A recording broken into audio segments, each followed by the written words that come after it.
বুদ্ধির ঝাঁপি পর্ব 181-তে আপনাকে স্বাগত বন্ধু। এখানে 3টে ঘরের 3টে ছবি আছে এবং একটা ঘর ফাঁকা আছে। 1, 2, 3 পরপর 3টে ছবি থেকে একটা করে অক্ষর নিয়ে একটা অর্থপূর্ণ শব্দ বানাতে হবে, যেটা বসবে চতুর্থ ঘরটায়, যা আপনি নিশ্চয়ই পারবেন। আপনি ভাবার জন্যে 20 সেকেন্ড সময় পাবেন। তারপর আপনি আপনার উত্তর কমেন্ট বক্সে লিখে দিন। আপনার সময় শুরু হচ্ছে এখন।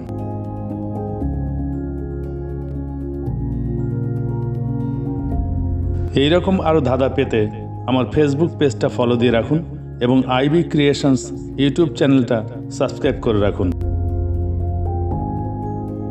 এই পর্বের সঠিক উত্তর আগামী পর্বে জানিয়ে দেওয়া হবে।